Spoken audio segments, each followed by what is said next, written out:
Hello, BookTube. I have a bit of a delayed start here for this video as I'm once again dealing with people from the city who just appear never to take any day off when they're being really inconvenient. Of course, when you want them to do something, they take the whole week off. But I'm here now, and I'm in the middle of Blob Watch, which we've been doing on this channel. Here, let's call up Blob Watch.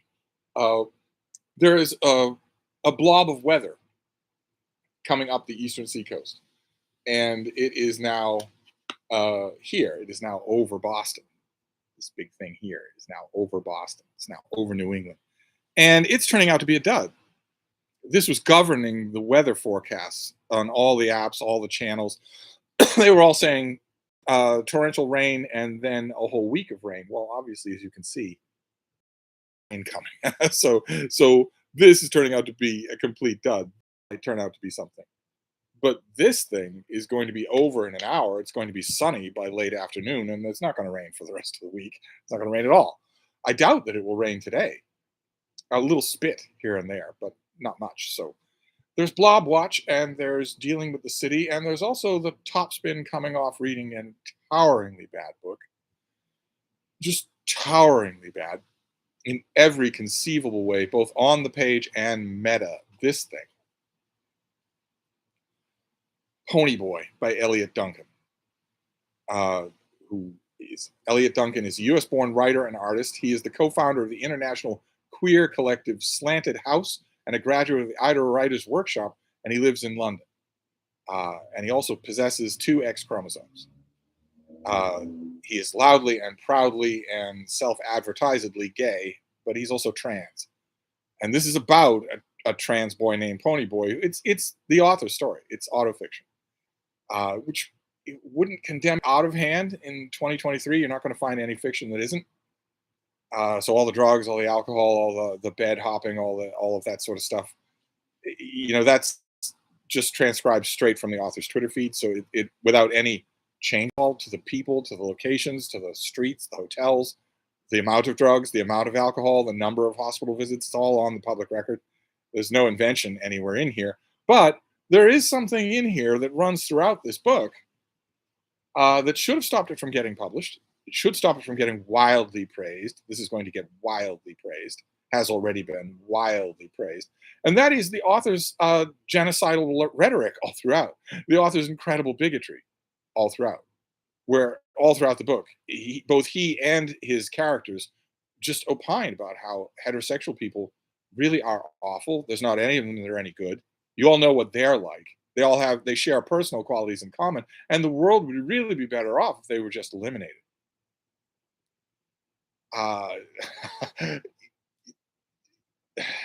It still irritates me, even in the middle of 2023, when I know it shouldn't. It's long past. It shouldn't irritate me anymore. I should just give it up as over. It still irritates me that people can be tenured professors at Rutgers, that they can be well-known media commentators, that they can be debut authors with a major house, W.W. Norton, espouse this kind of naked bigotry and be applauded for it. Yeah, sure. Yeah, sure. White people need to be wiped out. Sure, heterosexual people really should be removed from the planet.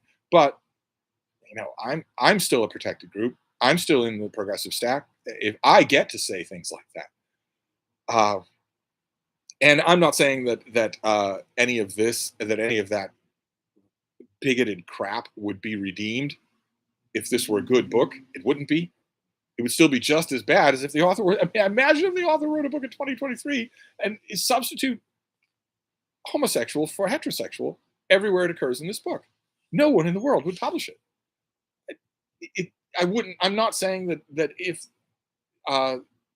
that rampant bigotry were there, but it were good writing, it would be absolved. It wouldn't be. I think we all stretch our tolerance when there's great writing involved for otherwise offensive material. But there isn't any good writing in here. It's awful and sloppy first draft work. It is so obvious. It could not be any more obvious that Elliot Duncan leveraged his Twitter feed to get this book deal.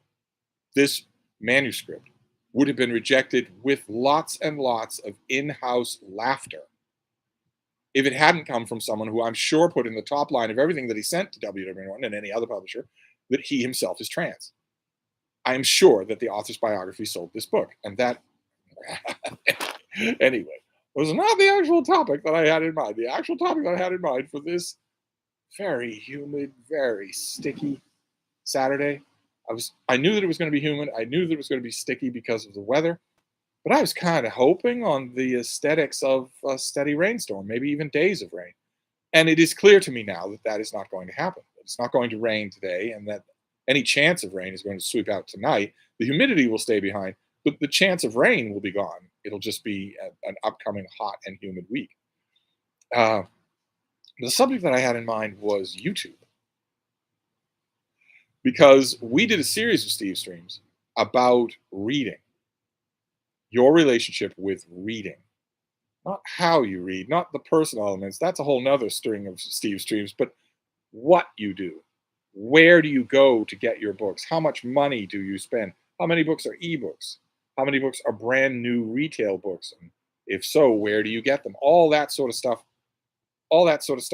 was fascinating. And I got bombarded. I am still being bombarded with emails from people following up on those questions, catching those live streams late or having second thoughts, more things they want to add. And I say the more the merrier. Tell me all about that. It's absolutely just gripping to me to know that what is the interface between a crowd of genuinely bookish people and where they get their books.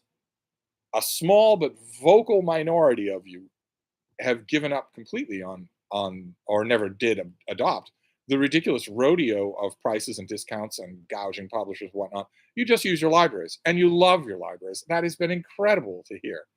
It's made me think a radical thought, which is that a lot of you in very small towns are better served by your library than by the Boston Public Library.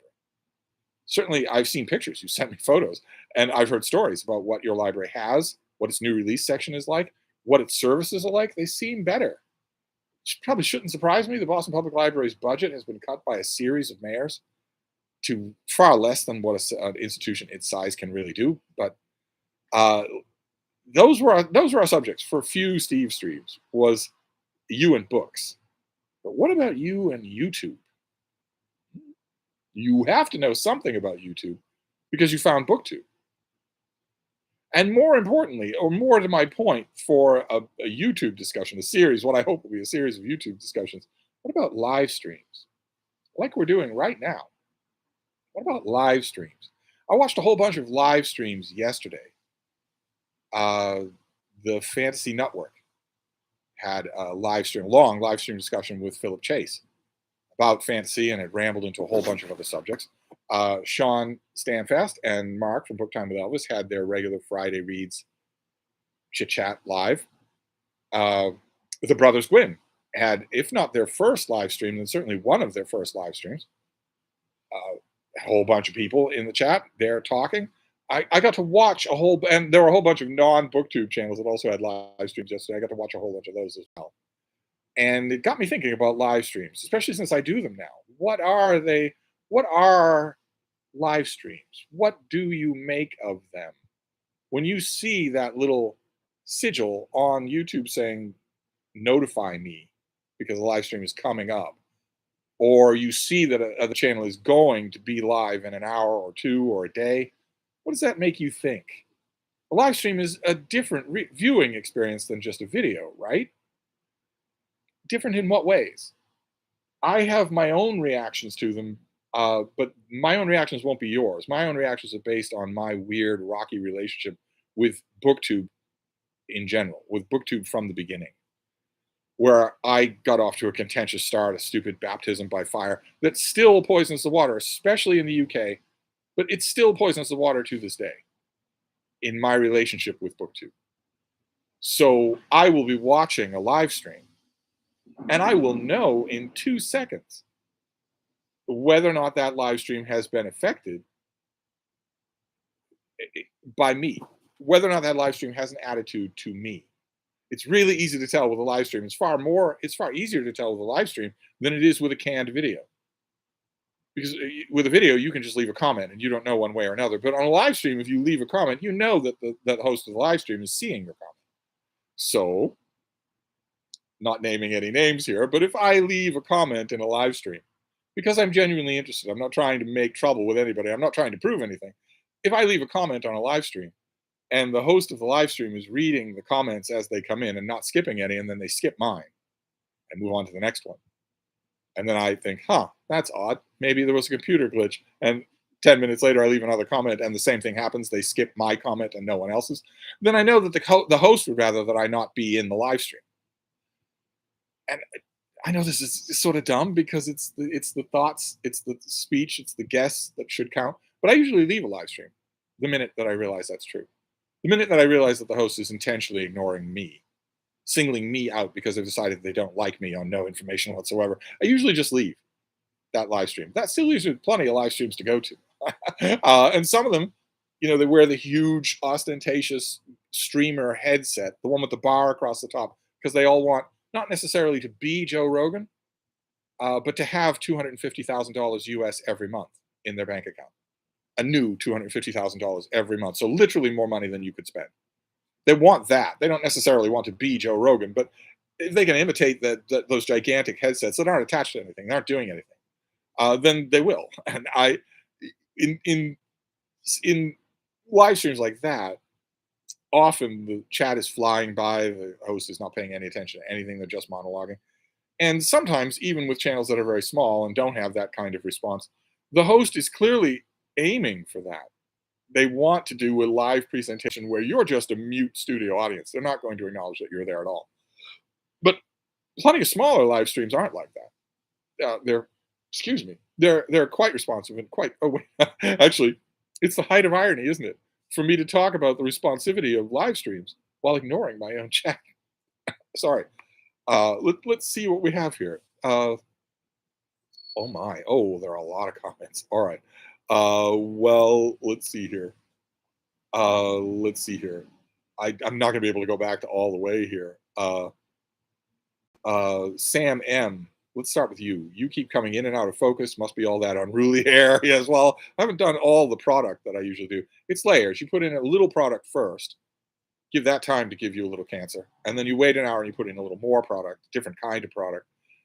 Gola says hi everyone, but everyone doesn't count. Eyes on the prize. Taylor Brock says sounds like ooh. Lisa Putnam caught the beginning. Yay. Taylor Brock sounds like a woke book. Yes, this. Woke in all of the worst possible ways. Woke in calling for the extermination of an entire segment of the population because the author thinks they hate him. The author wants to be them. The author thinks that heterosexual men are horrible. The author's narration and also the characters state all throughout that heterosexual men have never done anything good, that they're all evil by nature. But the author has had surgery and chemical castration in order to become one. So it's a little bit of a contradiction. Balin321, us straights hate ourselves too, so you shouldn't be so angry. Aaron says, good afternoon. Good afternoon. Andrew Russell, I'm straight white guy. I'm finished. There's no possible reason why you would want to read the book. It's open, birth of a nation bigotry, just openly stated bigotry. They're all bad because of the way they're born. They're all bad because of what they are. Not because of what they do, but because of what they are. All of them are bad. They should all be discriminated against. They should all be maybe wiped out. They should all be maybe taken out. And again, I might put in a slight note of qualification if an author did that kind of bigoted crap, if they were also writing a great book. But this is not. It's just really bad. It's clumsy, horrible. Well, it's transcribed from real life with no deviations whatsoever. Your life doesn't make a great story. Mine doesn't make a great story. So if you're not going to use any of the artifices of fiction, of course you're going to come out with something disjointed and dull. Sam M. Fascism comes through in art and other parts of culture. Yes, indeed, it does. Aaron, I know you don't listen to the podcast, but Andrew Sullivan recently talked to Tabia Lee, who was fired from the California College as its DEI director for advocating actual non-ideological diversity. Now, the DEI departments don't want actual diversity. This is what I say on this channel all the time. We want actual diversity. We want an end to institutional bigotry of any kind. We want all those things. And so we are forced to contend with both ends of a rabid ideological spectrum that says it wants those things but doesn't. DEI initiatives, DEI directors do not want. No, at all. They don't want diversity. They want, we need to take these MFers out. They want to cleanse. They want ethnic cleansing, not diversity. But no, I don't listen to podcasts. I don't listen to Andrew Sullivan, and maybe I should, not necessarily because I always agree on those ideas, but because he also has a long history with beagles. That's a bond in its way. That's a bond. Shoemaker says, hi. Lisa Putnam, I appreciate your bravery to point out the bigoted crap that runs rampant. When I feel compelled to point it out, I shrink back. Well, I mean, it's when it's not subtle at all, when the author is saying throughout the book, and for all I know, in interviews, that heterosexual people really are a blight on the world. All of them are bad. Even the little children are bad. They're all bad because of the way they're born. If someone said that about gay people or trans people, they would lose everything. That person, if they said it in a book, would lose everything. They would lose not only their job, but any prospect of future employment at all in any capacity doing anything. They would need government handouts in order to live. They would lose their home. They would lose their families. They would lose everything. This author can do it several times in the debut. But anyway, Monet Doyle says, hello. The Spaminator stopped doing this while my alter ego is at work. Oh, on Saturday? Your alter ego is hardworking. The Spaminator, and yes, my small town library is better than yours. I would once have laughed at that. It would have been one of the only big town bigotries that I would ever have used. I would once have said, oh, come on, I live in Boston. The origin place of American literacy. I would argue the origin place of Western Hemisphere literacy in the 20th century, the 18th century, the 19th century, the hub of the universe. And we have one of the greatest libraries in the country. Of course, your little library is not better than mine, but every story that I've had, there's really no denying it. And it's actually made me think that what I need to do is find a library that isn't part of the Boston Public Library system nearby and use that. I'm actually a member of such a library, the Boston Athenaeum, but their reach is not nearly as big, and I need a big reach for a library. It's not enough for me that my library is just about ready to get last year's Maisie Dobbs book or whatever. I need more. I'm still very much hooked into the new release world. The Spaminator. I love bookish live streams. That's why I'm angry. Balin 321. I've always thought live streams are most similar to IRL Q&As. You ask questions, talk briefly with the subject, and you hope to get answered. The dynamic between the host and the viewer is very similar. Is it though? Is it really? Most of the live streams that I've been watching recently, the bulk of the ones I watched yesterday, for instance, yesterday was a live stream heavy day. That's what gave me the idea for this Stevestream. Most of the live streams that I watched seem like an exercise in the host ignoring the comments. They certainly don't. I mean, the Bros Gwyn read every comment, bless their hearts. They also, Ed said that he liked my channel. I didn't.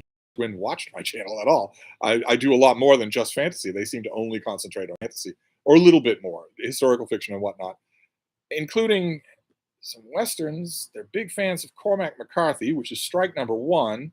And also, Ed, one of the brothers Gwyn, insists on reading Larry McMurtry's other Lonesome Dove books when I have expressly said not to. So they're walking on the wild side, the two of them are. Let's see here. Anti-Gaia. Am I the only person bothered about how small the print is in the Picador paperback release line of The Mirror and the Light?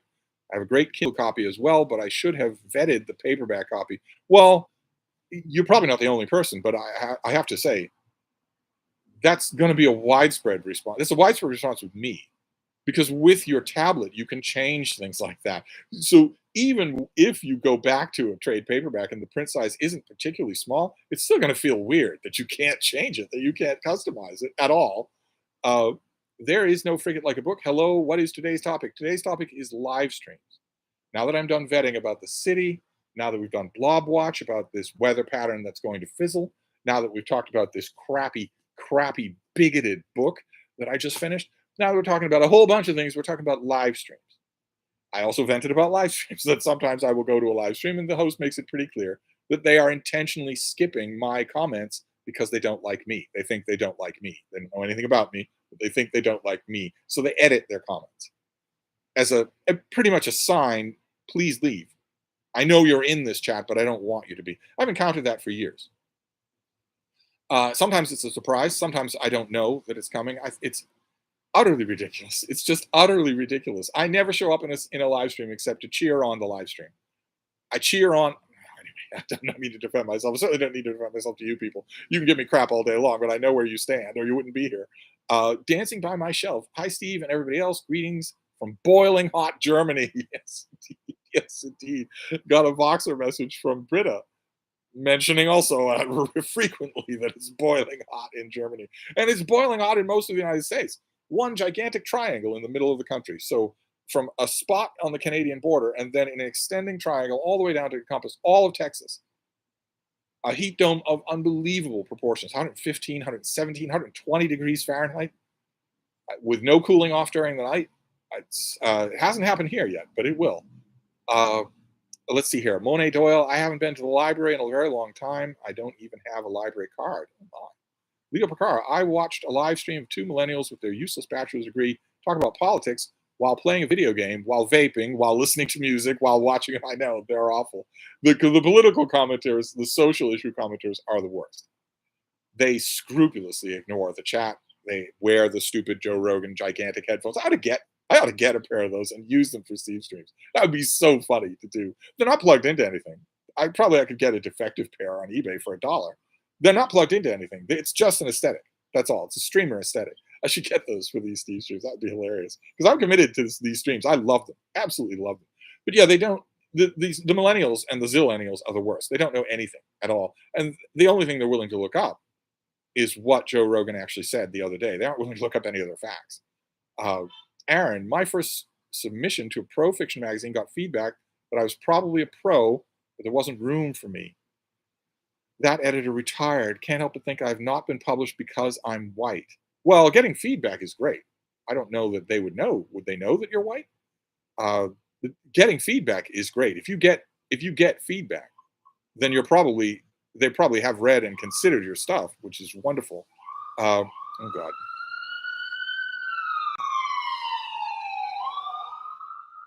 Yeah, you couldn't hear though. The computer doesn't pick up the sound well enough. You couldn't hear. There were little tentative burps of that siren at first. That was the driver thinking, should I? Shouldn't I? And you don't think that if you've got a real emergency. It's not a real emergency. They just don't want to wait in line. They don't want to wait at the stop sign. Anti-Gaia, oh God, the headphones. Tim Pool is another example. Yes, well, I'm not going to wear a beanie because that's really, really bad for you. He doesn't care. And no one around him can care in his compound that he never leaves. He has a medieval style kingdom around him, and no one is allowed to brook him or to poke fun at him in any way. Huge amounts of guns everywhere in that compound. It's only a matter of time until there's a murder, and then the whole thing is broken up. But his style headphones, absolutely, they all wear them because they all worship Joe Rogan because he gets $250,000 every month for lying to his audience, for spreading deadly misinformation. Maybe I should do that. Gola, live streams are a big part of my YouTube viewing. All right, well, it's nice that somebody's getting us back to our subject. They're just fun. I like hearing what people are up to. Right. So do you see, this is part of all the questions that I want to ask. Do you watch the live streams of the channels that you subscribe to, or do you go looking for them? For one, is one question I could ask. Ingrid Fitz, when I see a live stream that looks interesting, I will click the reminder. If I felt not wanted in the live stream, I would certainly leave. Yeah, I hate to do it. Whether it's a live stream about writing, the technical world of writing, or a live stream about, I don't know, fantasy fiction or historical fiction or whatever it is, it's easy to tell. If the host of the live stream is reading all of the comments, then it's easy to tell if they're seeing yours and ignoring it. And that's a shame. That always makes me sad because those people are only acting that way from dumb rumor stuff. They're not acting that way because they know me. A Book Time with Elvis is here. Hi, Steve. Hello, everyone. Deep in the Reads, saying woke unironically is such a major eye roll. Well, I don't know. I don't know if it's such a hackneyed word at this point. We may need to. What are you doing? Maybe why do you keep doing this? She keeps freedom bombing my videos. What are you doing? What are you doing? You're a good girl. Do you want to come down here? Huh? Give them some free yoga? Oh, show me a live stream that has this. Oh, Oh, right to our toe tips. Oh.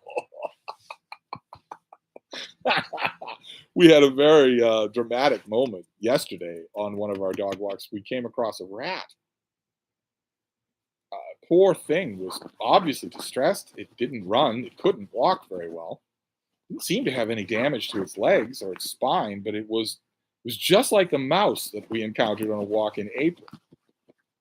In that it was obviously in distress. Now that mouse had slipped and fallen off a wall and was just stunned. I picked that mouse up. I brought it back here to Hyde Cottage. I laid him down on some, paper towels in a box, nice and comfortable, covered the box so there was nice shadow. He recovered. He just needed an hour or two to get his bearings. He recovered and I let him go. And for all I know, that could have happened with this rat as well, but rats aren't mice. This thing was biting at us as we approached it in panic. My heart went out to him, but there was nothing there was no way that I could get him here, and no way that he would have just peacefully sat in a box and recovered. So I have no idea what happened to him. But anyway, let's see here. Thrift Bookish. Hey, Steve, what did you think of Fourth Wing? Remind me what Fourth Wing is? Reading This Life is here. I love holding live streams to get a little piece of the community together to chit chat. Well, your live streams are classic. Monet Doyle. I have a ton of books coming from Amazon today. Tim Gaynor. Hello from the Netherlands. Have you talked about the Russian coup already? I haven't mentioned it at all. You're the first one to bring it up. I'm trying to refresh it on Twitter, but new Twitter is not the same as old Twitter. So I try to refresh a Russian coup, and I get 17 stories about the Biden crime family. Book Time with Elvis. I enjoy both hosting and watching live streams.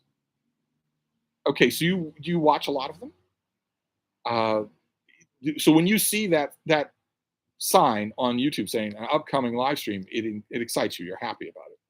That's the kind of thing that I'm getting at here. Is where do live streams fit in your YouTube viewing experience? And we'll get to the broader YouTube experience in due time.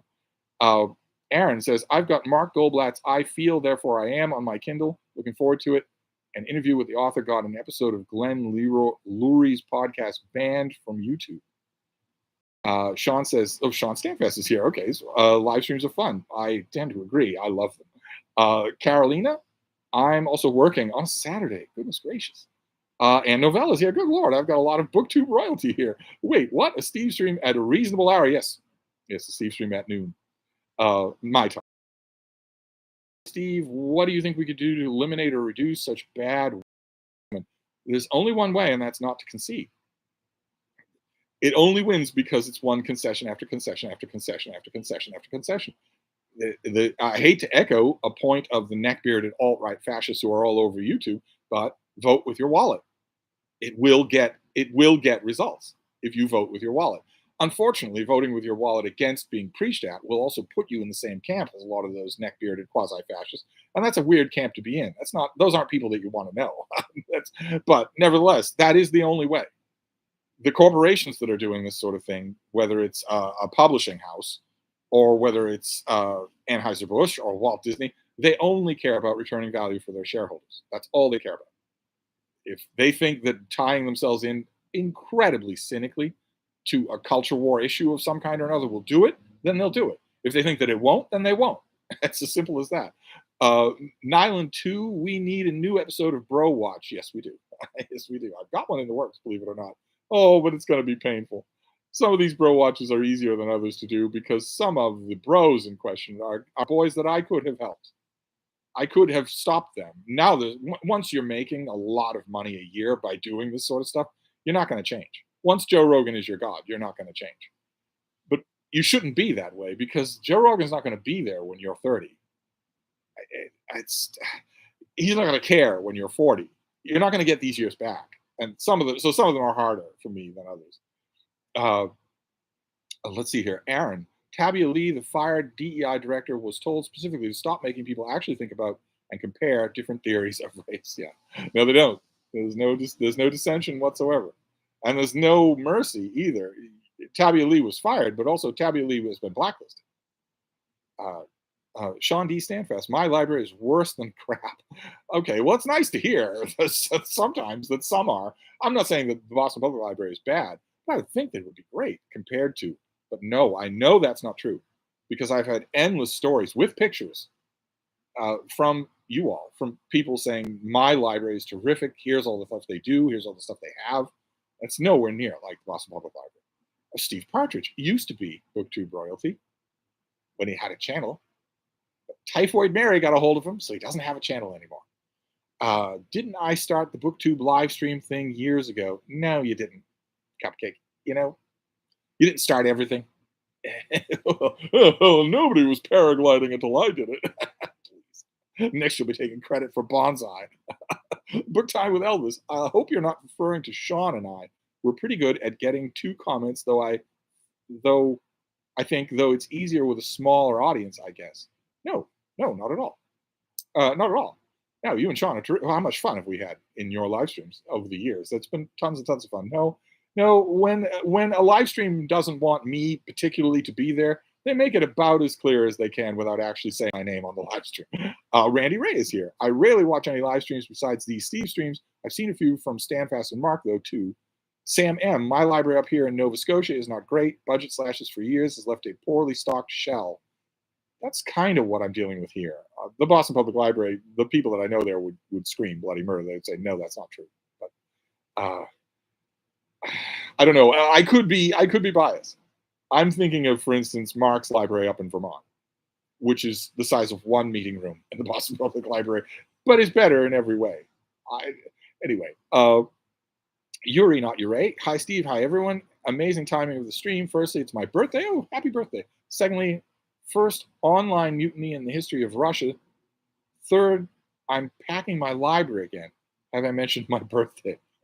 You're packing your library? What does that mean? You're putting your Kindle somewhere? Oh, wait. You probably have thousands and thousands of print and paper books that you don't look at. Well, those can be a nuisance. I know firsthand, but maybe not for long. Perhaps another sale is in the offing, and perhaps this one will be a nice big summer sale. But yes, a mutiny in Russia. No way to call it anything else. You might not be able to go all the way to calling it a coup, but you can certainly call it a mutiny. And this is a lesson that I could have told that Vladimir Putin had he asked me. I could have told him the danger of using armed condottieri, of using mercenaries. They always turn on you. Always. Whether you're a good guy or a bad guy. I'm not saying that he's a good guy. He shouldn't have turned on him, but they always do. Dancing by my shelf, I get my books from everywhere and nowhere, from Amazon to free libraries. They just find me. Yes, but where you get your books is not the subject. The subject now is moving to YouTube. YouTube just in general, BookTube specifically, and live streams for today, specifically live streams. Andrew Russell, currently reading Bad Blood by John Carreyrou. Steve, a compelling and informative read. What did you think of the whole Theranos scandal? I don't know enough about it to really opine on it. Randy Ray, Mark and Sean are good at reading comments and responding to them in the stream. Yes, they are. Up, down, just stopping by to say hi. Hope you and Frida are well. We are well. It's mighty hot and humid here. Not like Germany, not like Texas, and not really all that hot, but it's saturation point humidity. The saturation point humidity is because it should be raining, but it's not raining. We've got the humidity, but the rain is not happening, and it's not going to happen.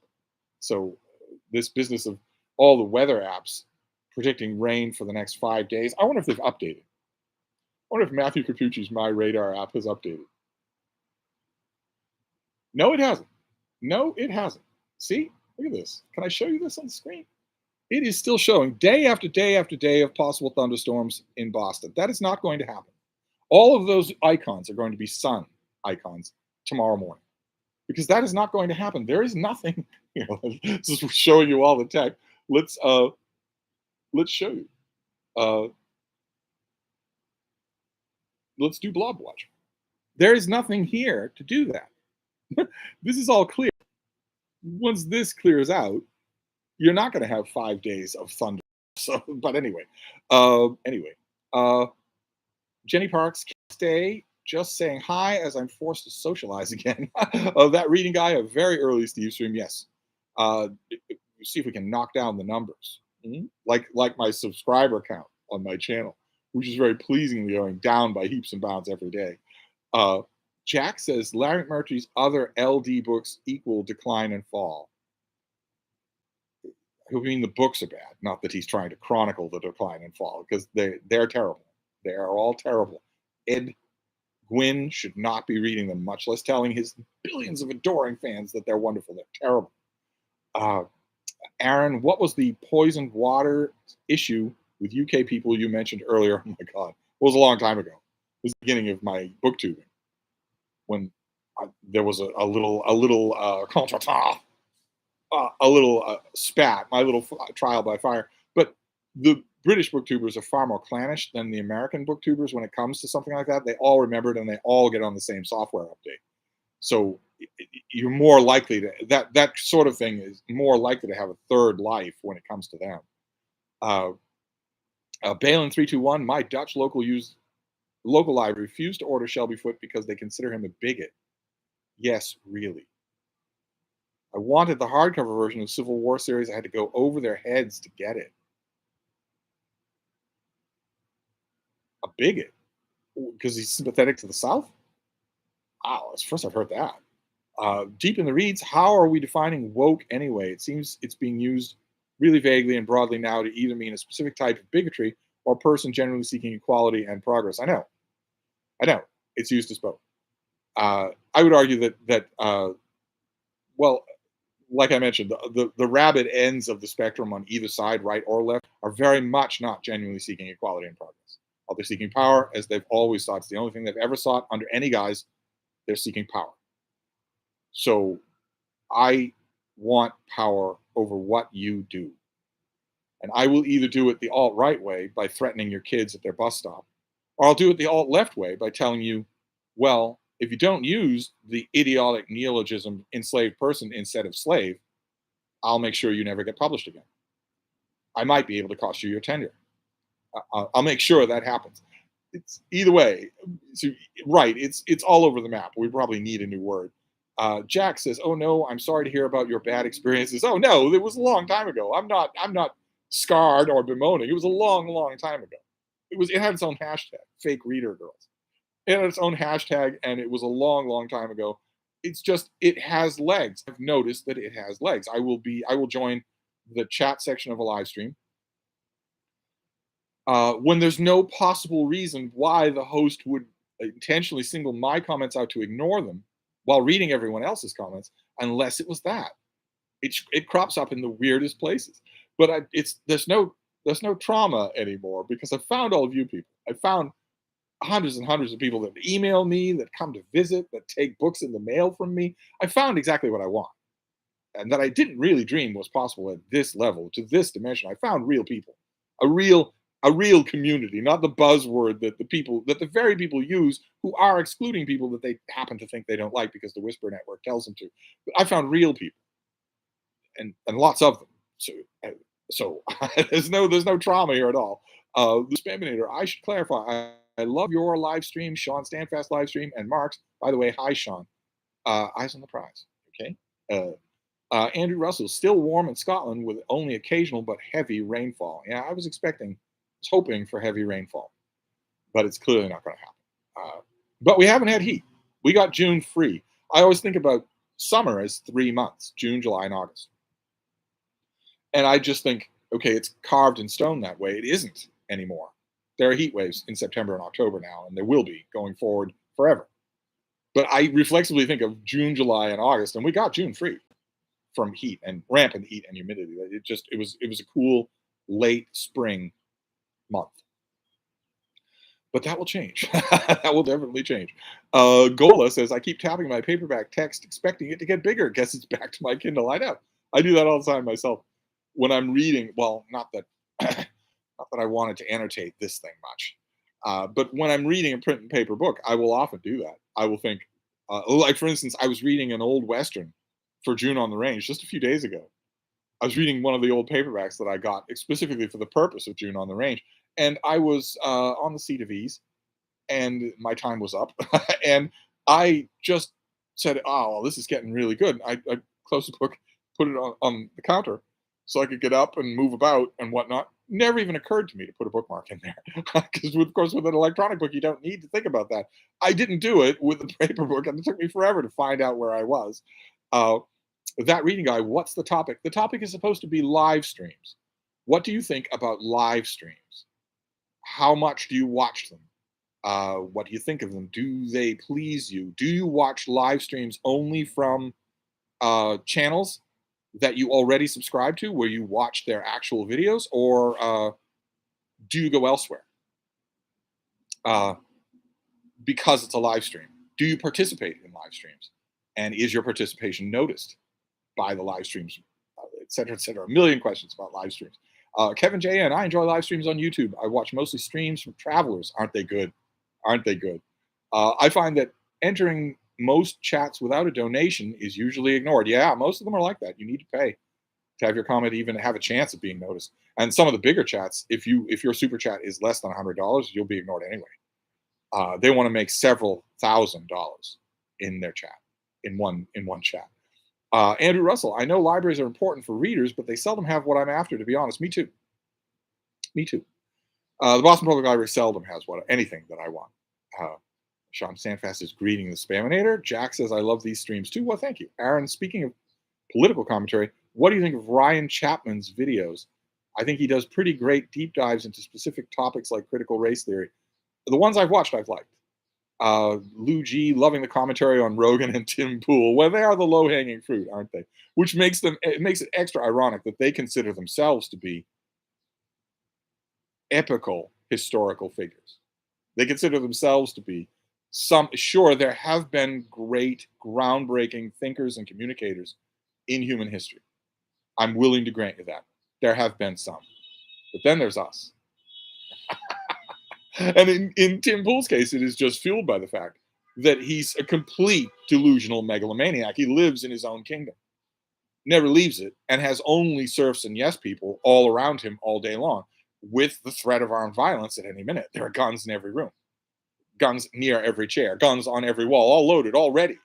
So I always crack up a little when he mentions on some Tim cast, when he'll just offhandedly say, I don't know why I can't find a girlfriend. I wonder why you can't find a girlfriend. That reading guy, how is Beanie bad for you? He never takes it off. He's bald as an egg, so he never takes it off.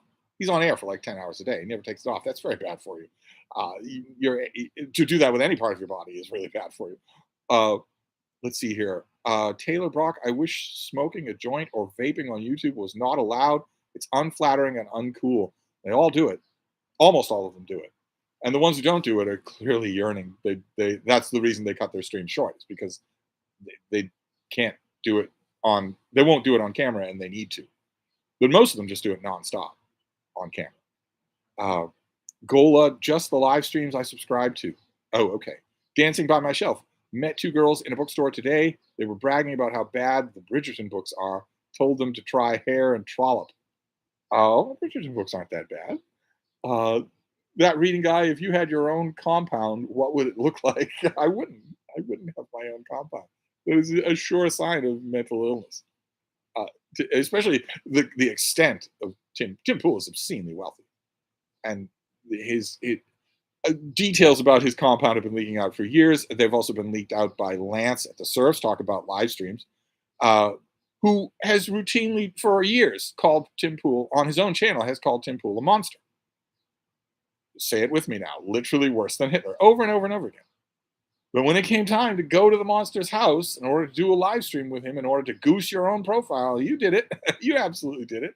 And under the sop of, well, if I can reach even one bleeping fan of his bleeping channel in order to bleeping change their bleeping minds, then maybe I bleeping should. Because he can't control himself. Like a 5-year-old, he can't control the profanities. He just can't do it for not more than a minute at a time. And maybe he believes it. Maybe he really believes that kind of thing. That maybe he's so accustomed to listening to himself talk that he actually believes that kind of justification. That, yes, I've called this person a hateful, life-ending, stochastic terrorist monster, but I'm willing to piggyback on his popularity, and if I reach a few of his benighted viewers, when in plenty of his own videos he has said they aren't reachable. Anyway, My compound, if I had one, would have lots of dogs in it, I would think. Although there's nothing stopping me now except Frida. She doesn't particularly want any other dogs that I know of. Uh, Aaron, I caught the premiere of Randy's video yesterday with you and was disappointed it wasn't live. It was nice to get to chat with Randy a bit. I didn't know that it was going to have a premiere. I had no idea how to do that sort of thing. Lou G, Frida's giving the people what we want. Yes, Frida, you got some Frida yoga. Very humid here. I don't think you'll get another piece of Frida yoga. Andrew says Frida is such an attention seeker. Not really. She doesn't know you're all there. Although on our walks, yes, she might be, come see, come saw about other dogs, but humans, she wants their attention very much so. She often doesn't give them a choice any more than Lucy did. My basset on Lucy never gave anybody a choice. She would just waddle straight up to them, and you couldn't get around her. So she would just waddle straight up to them with her tail wagging like that. I always used to say her tail doesn't wag; it sways. Frida is far more direct than that. She will bustle right up to somebody and scream at them if they don't pet her. uh, Kamid's journey. Your live stream is amazing. I love hearing about books. When you share your expertise about bookish things, I feel like I've learned from your info. I also love how you address every comment. Well, I'm not addressing much in the way of books right now. I'm trying to talk about live streams. But as usual, the chat will have its way. Palin321. Hi, Steve. I am a hot dog seller in Rotterdam, but I dream of having my own PMC one day. Do you have any tips or tricks? Well, got to remember to hate women. And do your daily gains. Count your macros. Jack, I only watch your streams plus those of a baseball channel I'm also subscribed to. That's because your channel is dedicated to your community. Kind of is, isn't it? I love talking about books. I do all sorts of topical stuff about books every week, but I'm really in a conversation with all of you people now. I mean, like I said, and I know that not everybody's on BookTube for the same reasons. There are plenty of people, including plenty of people whose channels I really like, who, if you ask them, especially under sodium pentothal, they would say, no, the community's a plus, but I really want the clout. I want the numbers. I want the income. But this is exactly what I wanted. I had no idea that it would be to this extent, that I couldn't be any happier. So yeah, I guess I am kind of dedicated to my community. Just don't tell the Spaminator. Kamid says, thank you for setting the bar high for live streams. Well, don't I set the bar high for everything? I mean, it's just the tragedy of Steve. I mean, when you listen to me rake a book over the coals, I don't ever make dedicated videos doing that, except Cormac McCarthy's The Road. But I often do talk about a book. I do, quasi reviews for June on the Range or Book Trek. When you hear me do that, talking about the book in broader context, then talking about the actual content, then talking about some of the twists and turns, the pros and cons. Here are the bigger issues. This was a moment that was done right. This was a moment that was done poorly. Here's a thought about the book that maybe you didn't think about what this actually means. When I do something like that at 20 minutes, and then you go to some other BookTube channel and they're doing a book review of a book, it is kind of a tough act to follow.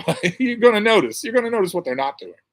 But anyway, Gola, I need to bring Frida to my yoga class, show everyone how it's done. She wouldn't do that in a class of humans. She would be attacking the humans instead, screaming at them to pet her. Come and pet me. Fuss over me. And she notices. You can surround her with 6 people. 4 of them can start petting her, and she will notice the ones that didn't. And she'll zero in on them and scream at them. She wants everyone to do it. She's an incredibly people-oriented dog. On Point says some YouTubers use live streams as means to milk the subscribers for more money in the form of super chats. Oh my God, most of them do. And it can be a huge amount of money. When Hassan Piker does a live stream, he makes a huge amount, more than you see in a year. He'll make in that live stream. And same thing is true all the way down the line. And they just comfort themselves with it. These hosts who in their videos will say, I'm just an ordinary guy. I'm just a normal guy. Normal guys don't insist that you pay for them to talk to you. Okay? They don't even think about it anymore. They wouldn't dream about reading a non-super chatted comment. They wouldn't dream about doing that.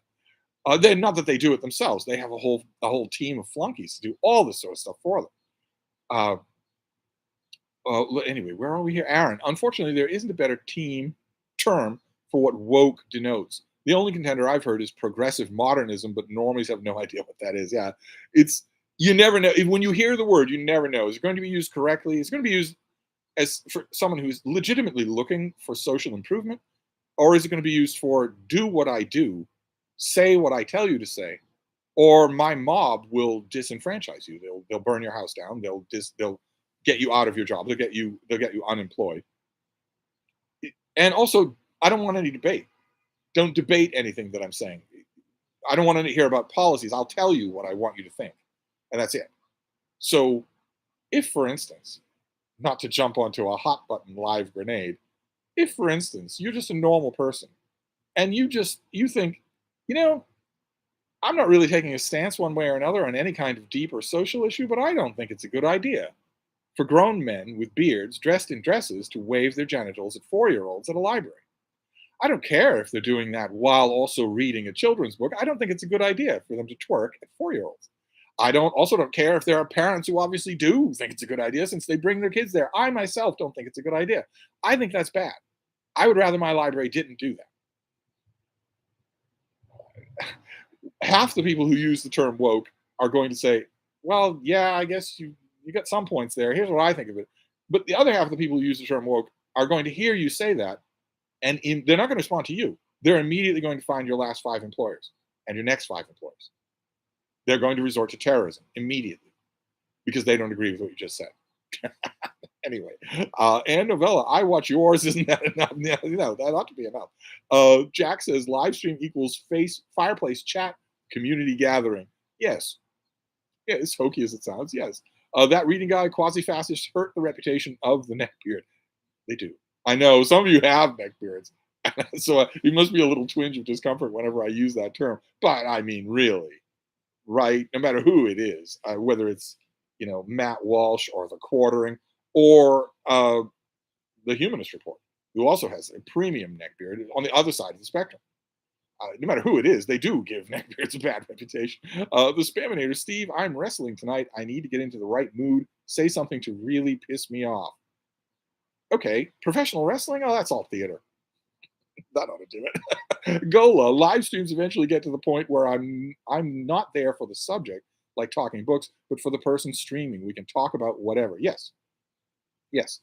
We're doing a lot of talking about whatever instead of talking about, but I am getting something about live streams here. I find it fascinating. We'll move on to YouTube and BookTube in due time. Deep in the Reads is responding to Aaron.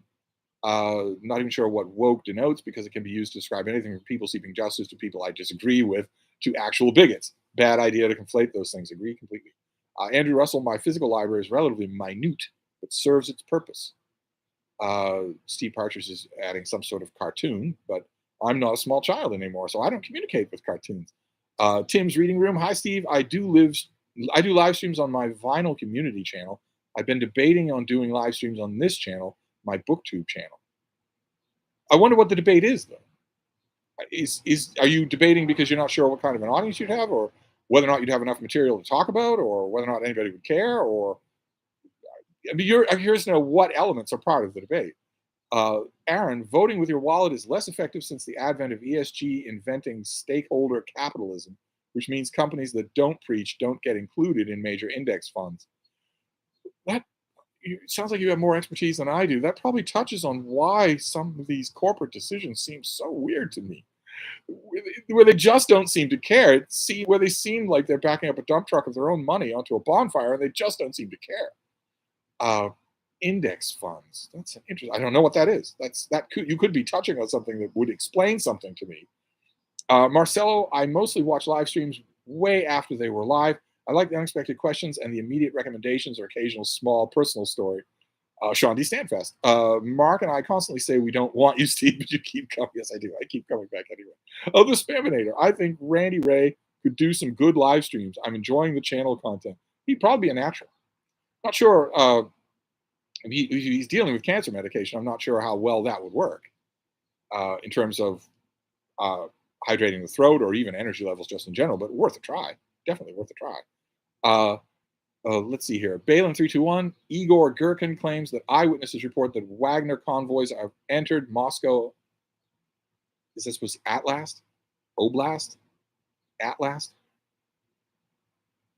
Yeah, I haven't. I'm doing this live stream, so I'm not constantly refreshing all the feeds that I have in the world in order to monitor a war in Russia, a war in which armed tanks are entering Moscow, not in victory over Ukraine, but in opposition to Vladimir Putin. That is a a world-changing thing. And keep in mind, we're talking about a vast nuclear arsenal here.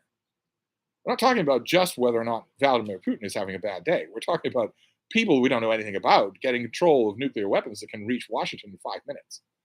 Uh, Randy Ray is thanking the Spaminator. I second the Spaminator. Monet Doyle, did you hear about the Titan submersible? Yes, everyone in the world has heard about the Titan submersible. Breaks my heart, really does. I think the nicest thing to think about it is what scientists are saying is most likely true. That when the pressure disrupted, when the pressure in the submersible ruptured, uh, it imploded instantly, as it would. It would implode in a fraction of a second. There wouldn't be any chance for anyone even to know that they were going to die. None of this banging business, unless they were banging because they knew they were in trouble. But when the actual last moment came, it would be instantaneous. You'd just be done, and that is oddly comforting if it's true. That reading guy, Steve, I can take all your print and paper books off you for free, despite being 2,000 miles away. Sam M, it's always hard to run a war with a crappy economy. I'm sure Comrade Shirtless is disappointed. Well, I think you'd rather be disappointed than dead. And this is a big, big story. This is a huge development. I know a lot of people in the bookish world just don't pay attention to world news at all. I've never been able to do that myself, and this is hard to overstate how big this is. If it is what it looks like, and it certainly is what it looks like. I don't think these two are going to shake hands at the president's palace. Balin 321 in NL. In the NL, we have passed the worst humidity. Last week was hell. Yeah, I think we're in for a week of humidity here. I don't think it's going to go away though. Last summer, I always said the humidity is really bad, but when this front comes through, it'll change everything. And the front came through, and it never changed the humidity. The humidity never went below 70. Anti Gaia, a good neighbor, recently gifted me his 2018 Kindle Paperwhite. So physical books is slowly becoming a rarity for me now. The only thing that bugs me is the slight black flash when you swipe the page. Not every time you swipe the page, right? I thought with the Kindle Paperwhite, it was every 8 pages that it does that, where the whole thing refreshes, winks at you, as they say. I thought that was only every 8 pages. Certainly not every page. No way. No? Let me know if you need any ebooks for that Paperwhite of yours. My Paperwhite went belly up. I have the Kindle Basic in denim blue. I have the Kindle Oasis, and I have the Paperwhite. And I love the Paperwhite most of all, and it just started going all wonky on me. Randy Ray, Steve, we should do a live stream together where we embrace the dark academia aesthetic during the event. I know I'm leery of doing live streams with people. I've done it a few times, and it's always been frustrating for me. Not just a question of who's gonna talk first or who's gonna talk next, but also if it's not my live stream, sometimes the host on a live stream where I've been will start ignoring comments that I can see plain as day, and I don't want that to be true. If somebody makes a comment, that you should acknowledge it and talk about it. But I don't know that a shared live stream would work. Dancing on my shelf, I changed my channel from German to English, but I don't do live streams. I fear this too overwhelming for me. The Spaminator, I honestly hate YouTube and all social media for that matter, except for this corner of BookTube, the corner that actually reads. It's a pretty nice place. I agree with that. It's a pretty nice place. Aaron is responding to Deep in the Read, still about woke. Let's see here. Aaron says librarians are notoriously woke. Dylan M says, howdy, Steve. I only watch streams of channels I subscribe to or which have a guest I'm interested in. And the occasional Vosh stream if I'm in the mood to hate watch. Big part of YouTube viewing.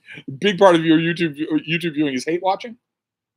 It's very easy to hate watch Vosh. I agree with that. But in addition to him, a lot of your YouTube viewing is hate watching. That would be fascinating. That reading guy, random question. How many life-threatening close calls have you had during your travels? Quite a few. Quite a few. Lions, tigers, grizzly bears, a couple of black bears. The rattlesnakes and scorpions and cobras and whatnot have not been life-threatening because the venom couldn't actually kill me, but it could sure make for a couple of bad days. But also landslides, 2 times with a mountain lion, I presume a different mountain lion, I don't know one way or another. Even one time, believe it or not, despite my monstrous horror at swimming in the ocean, one time with a shark. in waiting water. Lots and lots, and also humans, countless times with humans. Oh my God, bored, stoned teenagers with Kalishnikovs. That happens at borders and many other things, many times. I'm lucky that I'm here.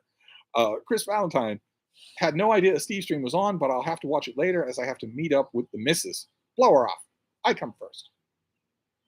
This only serves to highlight the harsh realities of being in a relationship. Have a good one. Jack. Wait, did I lose you? Oh my God, I think I did. Here, let's. What have we got here? 80 people. Let's go back to Jack. Where were you? We had somebody lamenting being in a relationship. Well, that wasn't my idea. But let's go back to. Oh my God, look at all these comments. We're gonna get to the end of them here. Okay, Jack. Shelby Foote isn't the only Civil War author I'd read, but I'd certainly read him. He's talented. I agree. Deep in the Reads is responding to Aaron. Angie Jones, while my eyes are on the prize, hello everyone. Aaron says Deep in the Reads is responding to Deep in the Reads. Aaron, I participate in live streams with people I'm genuinely interested in. Mike Isratel, bodybuilder and PhD, is worth the super chats. You actually do super chats? That's one of the questions I was going to ask if we'd stuck to subject. LD, hi Steve, yours is the only live stream I watch. Normally I dislike having to schedule my YouTube time to fit someone else's schedule. I make the exception for you. Oh, isn't that nice? Deep in the Reads is responding to Aaron. Deep in the Reads on topic. I don't normally watch live streams. A lot of streamers are better if their streams get edited down because it cuts all the dead air. No dead air on a Steve stream though. No, I don't do dead air.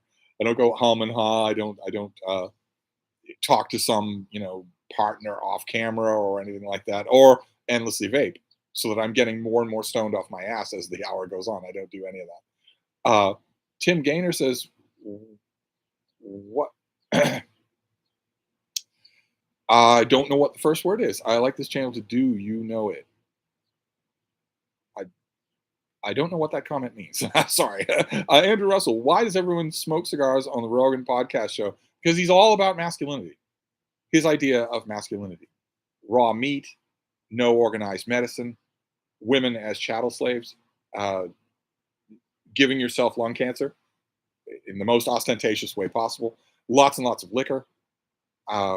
What are all the others? Oh God, you could go through the list. There's a whole list. Considering Jordan Peterson to be the greatest thinker that humankind has ever produced, alpha male type stuff, you name it, and he believes it. It's a checklist. It's as strict as a Maryknoll nun behavioral guide. And yet all these masculinity guides, these guys all over YouTube that go in for this stupid idea of masculinity, always talk about how freeing it is. When they are the most constricted people this side of the Taliban, they have to do certain things and cannot do others. And that's one of them. Tobacco products consumed nonstop is one of them. Whether it's Joe Rogan or Logan, Andrew Tate or the Paul brothers, whatever it is, it's an exact script. You can't deviate from it. Joe Rogan also already commits a deviation because he doesn't have stupid facial hair. But otherwise, no. Aaron is responding to Deep in the Reads. Jack says profanity is horrifyingly common. It's so sad. Yes, it's everywhere. Left and right of the spectrum. It's everywhere. The Spaminator having a compound is a sign of mental illness. Maybe I should plant a few rose bushes around the spamo layer, make it a tad less compoundy. Yeah, I think there are other words we could use for the spamo layer other than compound. but even if you wanted to plant a rose outside Tim Pool's compound, you couldn't do it without risking your life. If you approach his compound, you're on camera for a mile out in any direction. And someone's watching. Someone is paid to watch 24 hours a day, and there are guns trained on you. It's only a matter of time. You can mark your words. You can mark your calendar. I said it here. It's only a matter of time until there is a shooting or multiple shootings on his compound. And the police come in and all sorts of things are found out, and it's the destruction of Tim Pool. That's only a matter of time to happen. It's Chekhov's law. The gun always goes off. We'll just wait and see. That's all. That reading guy says, what's wrong with profanity? It's lazy and stupid. That'd be my main objections to it. Michael Lombardo, with your tight summer schedule now, what's more satisfying for your ninja stream or sitting down with your production team to brainstorm video? I shouldn't be doing either one. That deadline is not going anywhere. Oh, no, that's not true. It's getting closer and closer. And instead I'm doing this. I should be paying more attention to it. I intend to. I intend to. We're not going to go much longer on this Stevestream, and then I'm going to devote a chunk of the afternoon to the work on that deadline. Won't be any writing, just reading at this point, and note taking. That reading guy. What are your favorite non-BookTube live streams? Are there any good ones? I have to confess, I hate watch a lot of live streams, but I don't off the top of my. You'd think for a video like this with this as my topic, I would have a list, but off the top of my head, I don't. I got derailed by this dumb book that I just read, so I'll have to come up with that. In fact, I should do a video about that and call for responses. Uh, but off the top of my head, I don't know of any good ones. No, not reliably good, unless Sean and Mark do a live stream every Friday. The Brothers Gwynn could easily do a live stream once a week. I would love it if they did that. That was a lot of fun. Let's see here. The Spaminator, Jack. I agree. People should watch their. Okay, Daniel Marlette. I logged in so close to 10 past the hour. How disappointing. Andrew Russell. This seems to have substituted the Q&A session of yesteryear. Not that that's a negative. Well, I was going to do a Q&A when we hit 15K, but my channel is now going rapidly in the opposite direction. So ironically, tongue in cheek, I will gladly do a Q&A when we hit 13K going down. Just like I did one when we hit 13K going up. I'm losing chunks of subscribers every day.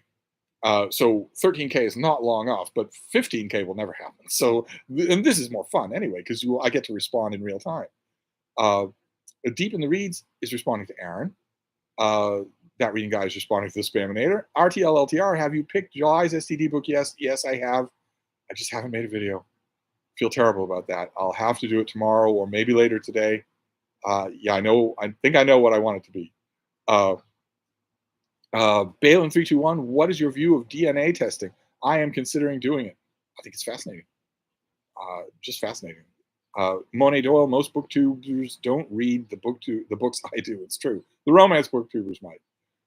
Aaron, the companies that do DNA testing can be subpoenaed, making your DNA part of police/court record. Is there any way to do a DNA test without it being public record, without it being subpoenaed, without, for instance, the DNA testing outfit keeping a copy of it? I don't know if that's true. If what Aaron says is true and it becomes public record, then don't do it. Yuri, not Ure, Steve. Packing my library is so laborious. I've already packed 2 tablets and 2 on my Kindle, but I have to choose which physical books to take on a very long journey. This triage, help. The help is easy. Don't take any. Monet Doyle, a lot of booktubers don't read the romance or talk about romance. It's true. Well, RomanceTube does, but there aren't many channels. Let's see here. That reading guy, Matt Walsh, tries so hard to look and act masculine. It's comical. It's like those jokes about the so-called alpha males trying so hard not to do anything gay. Yeah, the destruction of Tim Pool is easy to predict because he has guns involved. And it's Chekhov's law. The gun always goes off. Matt Walsh, a little bit trickier. I think he will probably die. He's going to get a throat cancer diagnosis in only about 10 years. And that's a death sentence of a year. I don't think medical science will have changed in that time. He's incredibly wealthy, so he can afford whatever medical science can do. But it'll still be a death sentence, I think, in 2033. And it's possible that he will not explode before then. It's possible that he'll just continue to be what he's being until he gets that diagnosis. And I'm sure that he'll continue to be what he's being right to the end. Catastrophically losing weight, maybe have a jaw removed. Anyway, the Spaminator is responding to that. Reading guy, Deep in Reads. I've kind of thought about live streaming myself, but I don't think I have big enough audience to keep a conversation moving along yet. But I'd love to do it eventually.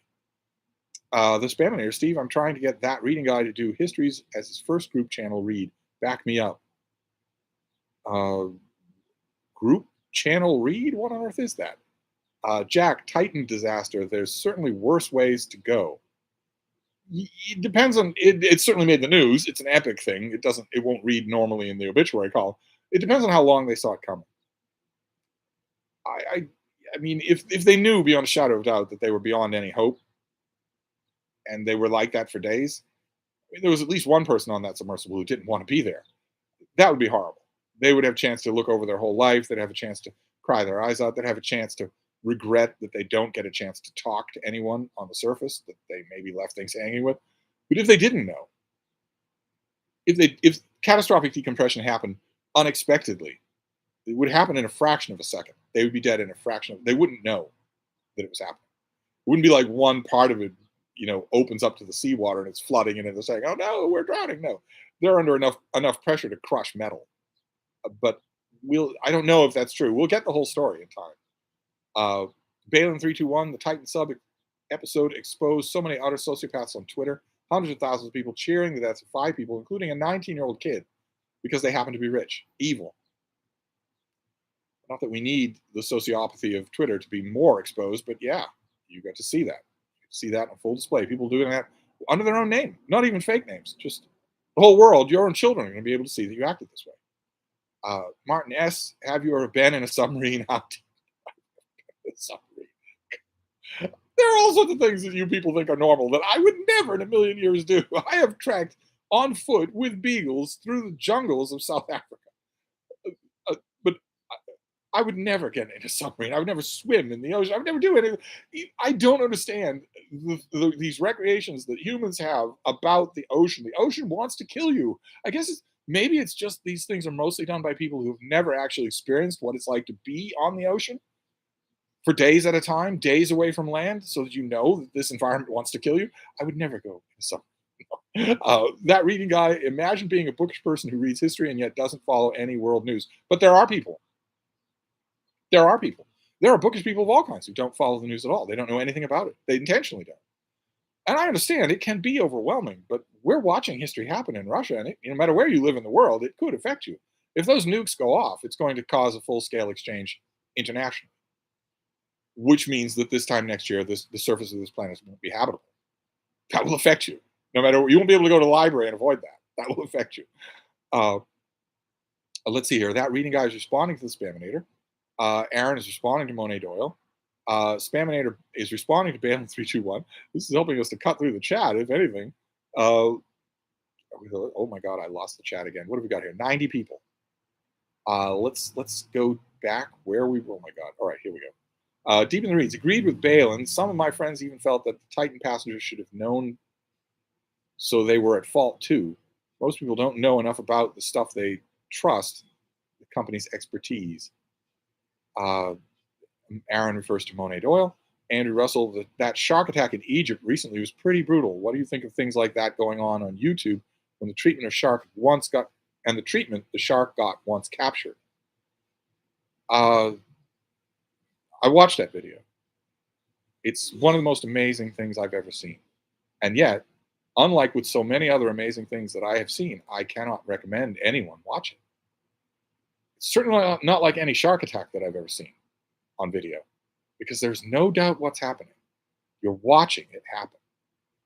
And it's not blurry, it's not out of focus, it's not, oh, it happened 5 minutes ago and here's the aftermath. You're watching this guy screaming in agony and screaming in panic, calling out, "Help me," in that particularly strained tone of voice people use only when they know that they cannot be helped, that no help is coming.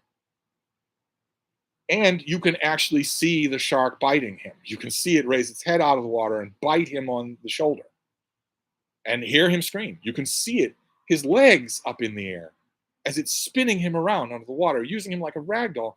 For some reason, with that video clip, those legs in the air hit me the hardest. Just, you're watching him be destroyed by this shark. The shark is not walking up to him with a silencer. It's destroying him on camera within easy view of people on the shore, including his fiance. The video, I watched it more times than I should. I've never seen anything quite like it. And that was amazing. And you all know that my typical response to shark attacks is that they are a victimless crime, because you're out swimming in the shark's territory and just daring it not to happen. And this is even more so along those lines because a woman was killed by a tiger shark in exactly that location not long before this guy went out swimming. I guarantee you that he went swimming in that location. Notice there's no one else around him.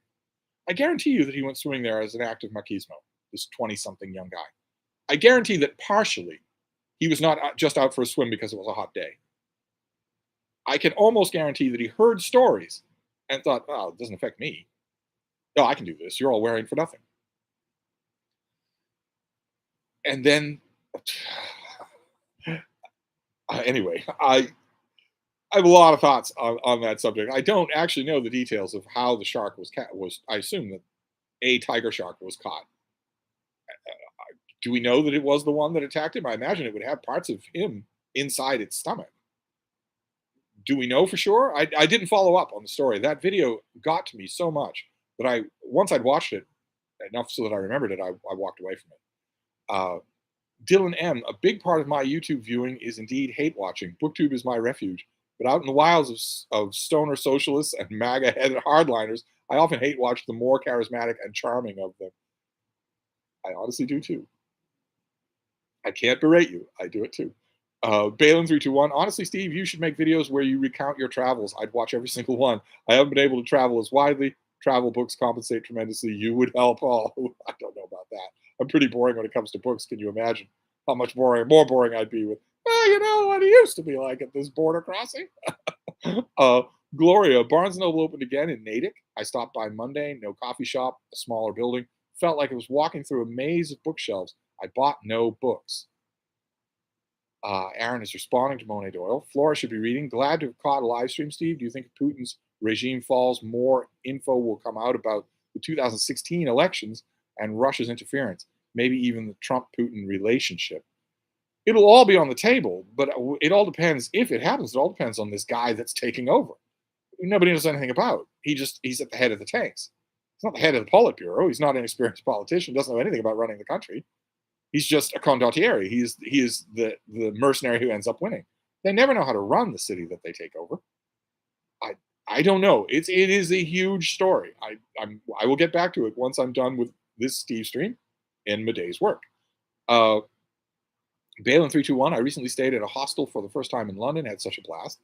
Bargarv Dave. One of the lectures I had subscribed to does live lectures for entrance exam like live stream. They frequently check chat for doubts while giving lectures. They become quite successful. Monet is responding to Aaron. Jack says live streams are an art form. It must be difficult to maintain several interconnected conversations. Not difficult for me because I'm a sexy influencer, but I have seen that it's difficult for other people. Some people get just bamboozled. They're steamrolled by their own thing that they're trying to do. Aaron, I studied exercise science. Getting esoteric questions answered in that field requires engaging an expert like Israel, and that means paying for his time. I respect that. Okay. I guess when you put it that way, I respect it too. But plenty of the live streams that I watch that only read the super chats have, let's just say, no expertise on anything to offer. Sam M. Watching YouTube comprises a small part of my daily activities, so I'm very selective in watching live streams. Otherwise, one can easily drown in nonsense. Sean D. Sanchez, I have never heard of any of these YouTube personalities. I must be lucky. Yeah, or sheltered. It's let's see here. Aaron, I'm really curious what that giant summer project is. Well, in 2 years, God willing, and the creek don't rise, as Randy Ray says, you'll find out. Deep in the reads, it's funny, but I think most stream viewers are okay with the laziness because they want a parasocial voyeur relationship, maybe. You could easily be right.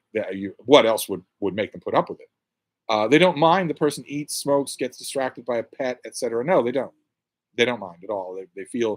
I feel sorry for them, but yeah, I think you're probably right. The parasocial thing, probably we're doing the parasocial relationship wrong on this channel. I think we're the only channel that does. We do this completely wrong. But the rest of them, yeah. Let's see. Saul Smitherman, Steve, are you doing another live stream later on today? No, I'm not. I'm ending this one soon, not 10 past the hour. We have to stop before then. But maybe 10 till the hour or something like that. But no, I'm not doing another one later today. God help us. Don't tempt me. I've got a huge amount of work to do.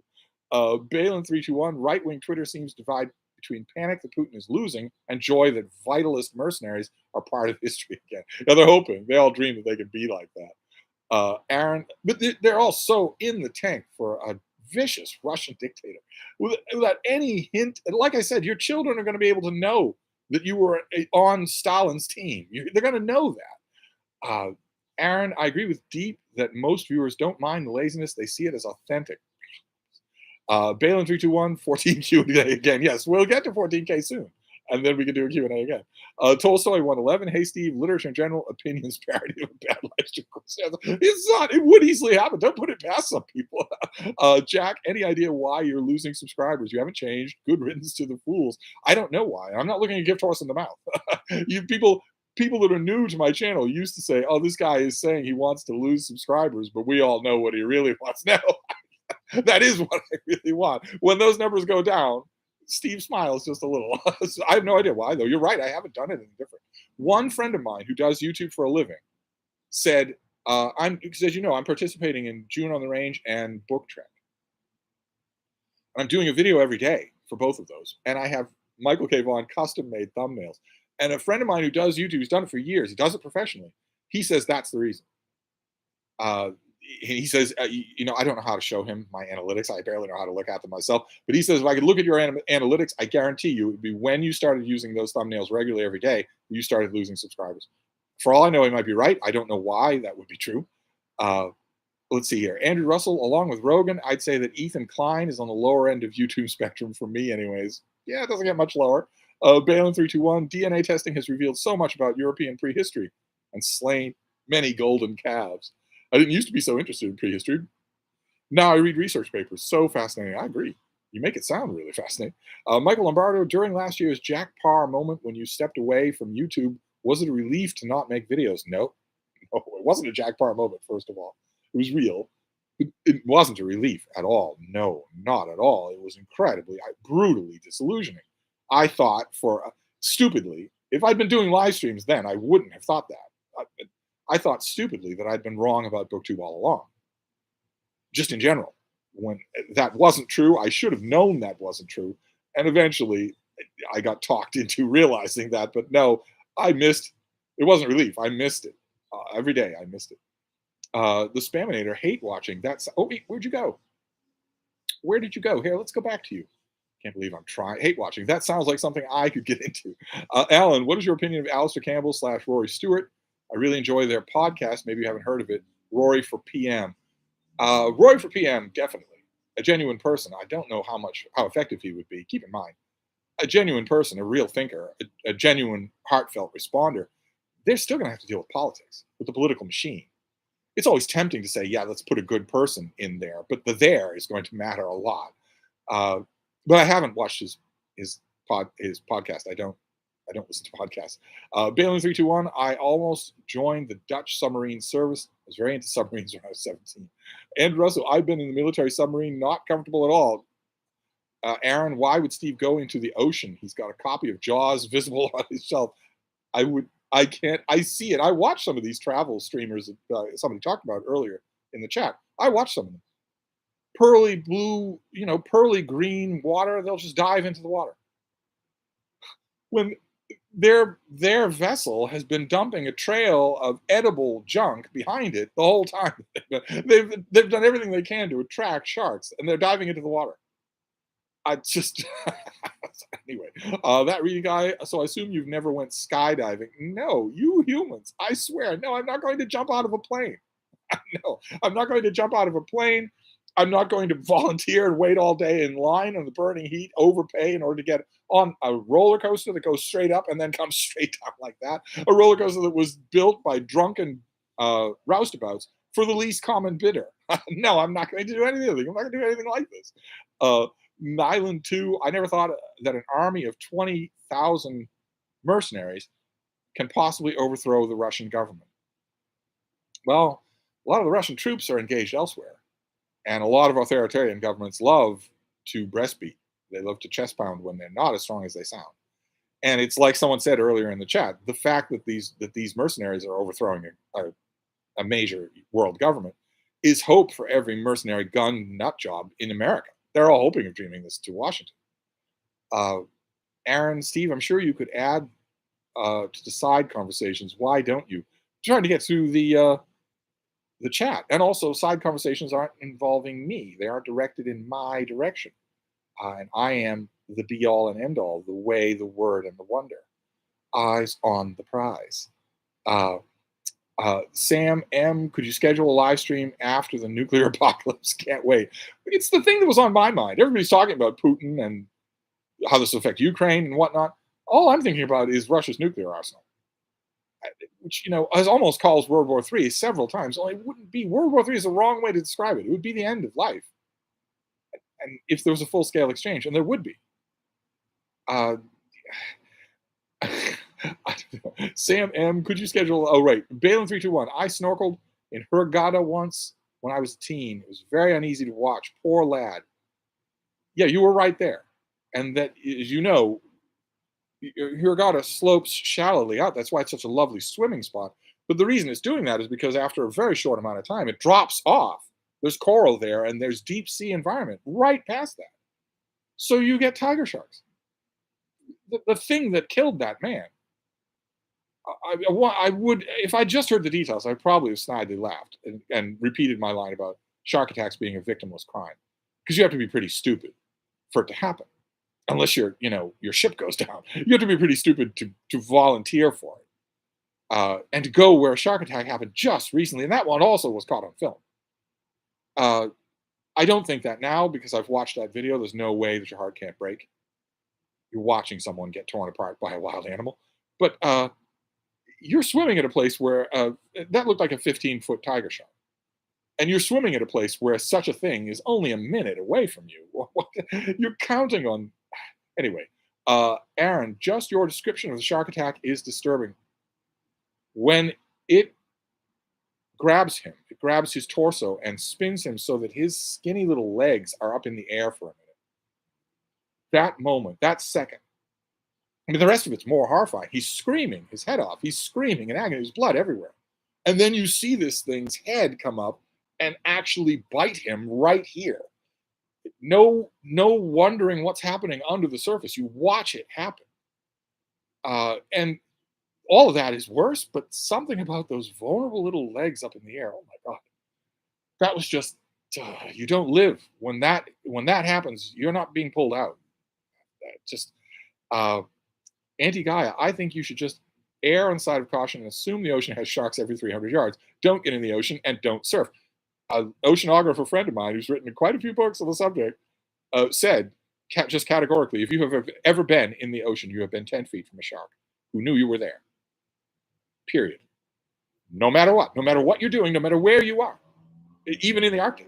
If you've ever been in an ocean, you've been 10 feet from a shark who knows you're there. You might not have died. It might not have done anything. Most of them don't. But anyway, Michael Lombardo, that would make a great scene in the Odd Dog movie. Steve taking a team of 6 beagles to do their business on top of a sub. Anti-Gaia says the sea is terrifying. It is. It's addictive. Mark Richardson, I'm sure, would agree with me. It's addictive, but it is terrifying. Andrew Russell, the shark was caught with his remains in his stomach and was beaten to death. Wow, I didn't know that. Wow, it didn't asphyxiate. They didn't spear it. They clubbed it to death. That's weirdly atavistic. It doesn't know what it's doing. It doesn't know that what it's doing is wrong. That man was a prey item. Exactly where prey items should be, a fairly big prey item. Okay, well, that shark's not going to be around anymore. But the point I'm making is that there are 1,000 tiger sharks along that reef, and they all have the same idea. That this sweep of bay is completely empty of prey, except for, wait a minute, there's this huge seal. Well, I might as well go and eat this thing. It's right there. There's not even any competition. It's all alone. So I'll just go and eat this thing. It's not like that one shark was a psychopath.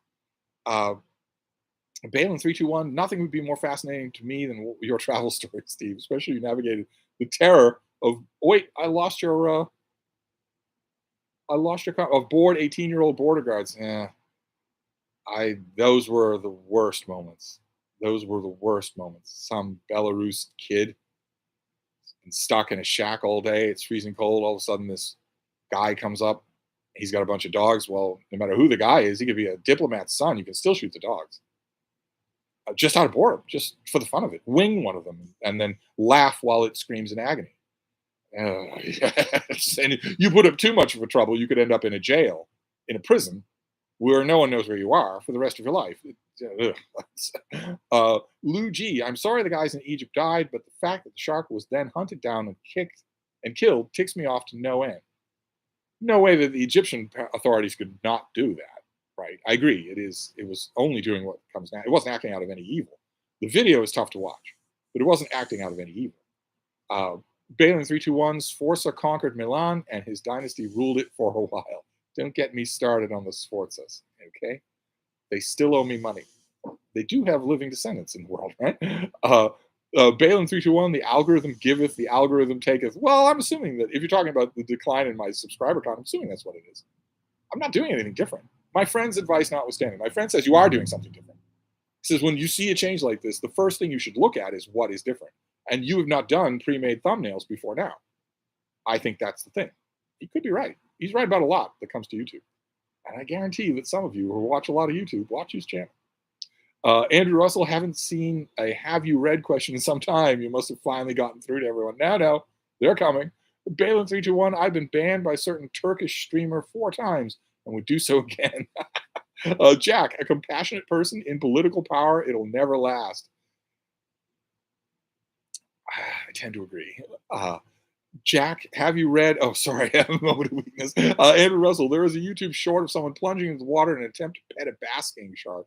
His companion quickly shouted, "It's a great white. It's not a basking shark." Lucky he got out in time. Yes, most sharks, weird for me to say it, but most sharks aren't interested. That you could jump right on them. They're not going to care. They're not interested, especially since you're so big. They don't know that you might not be able to do them damage. But that guy, he was swimming where a fatality had already happened, and he was alone. And splashing around.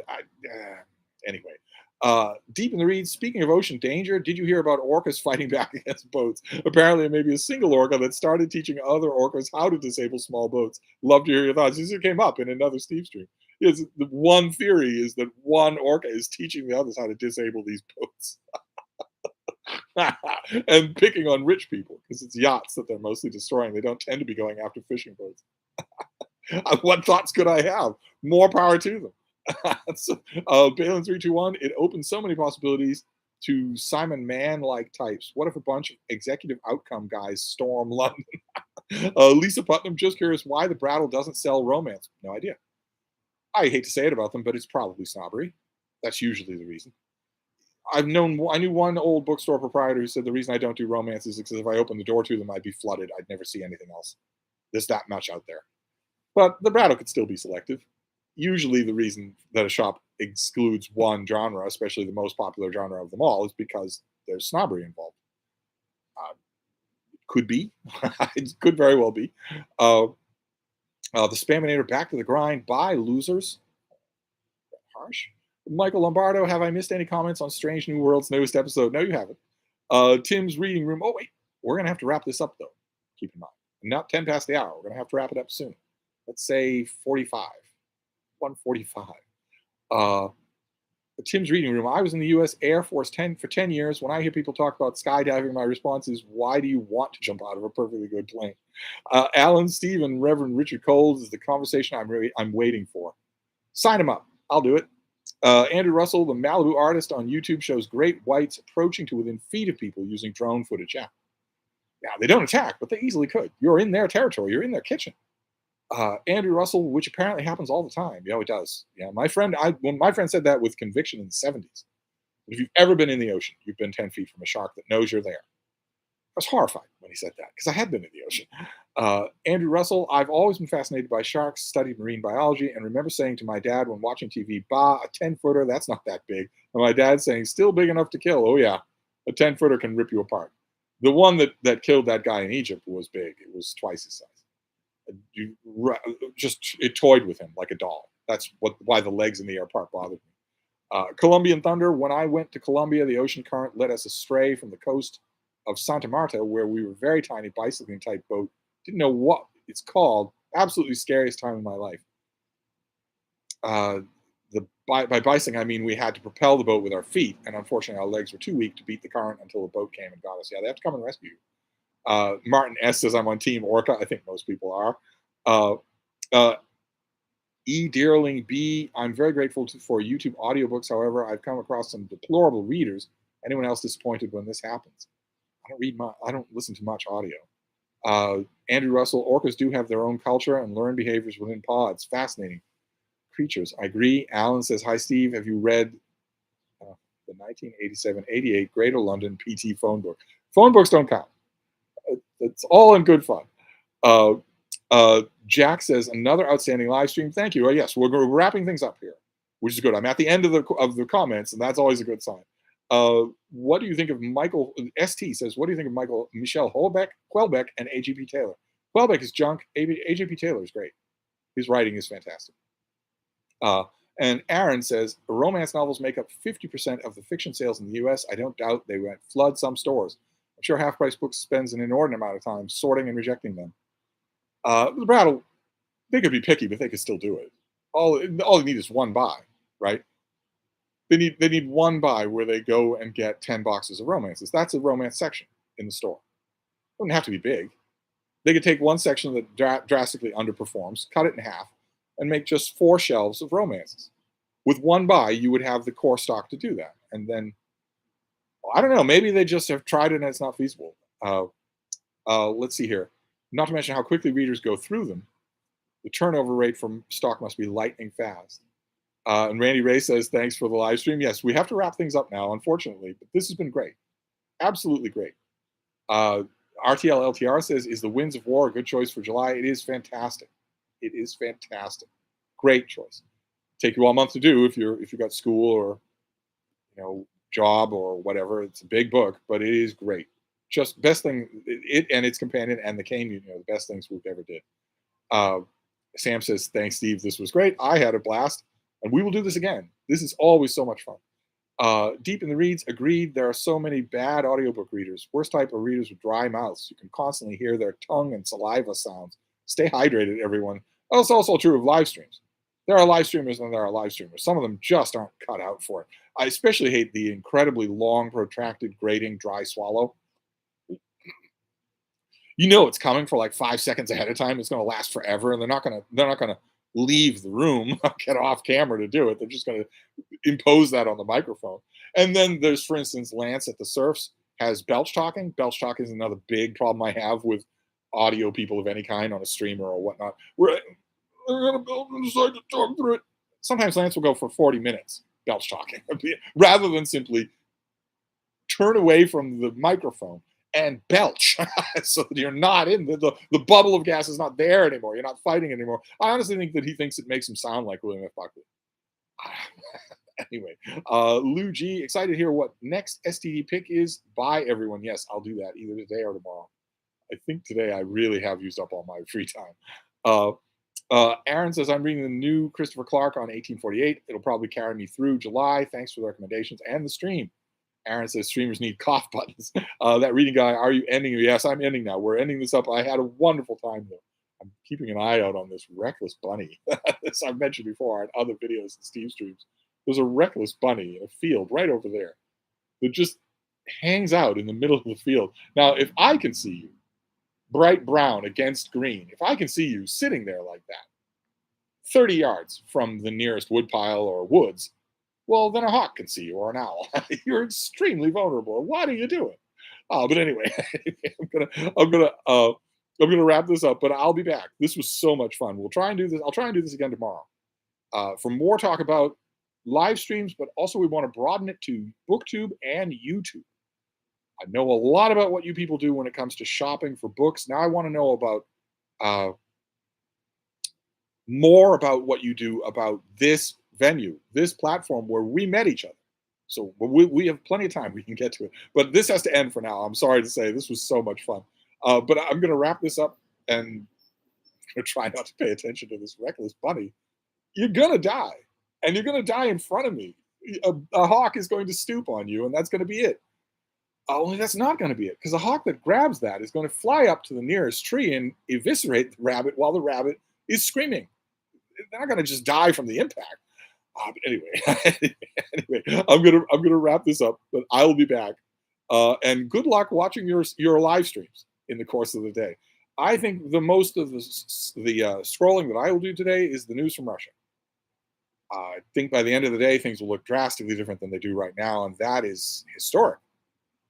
But anyway, I'm going to wrap this up, but I'll be back. Thank you, BookTube.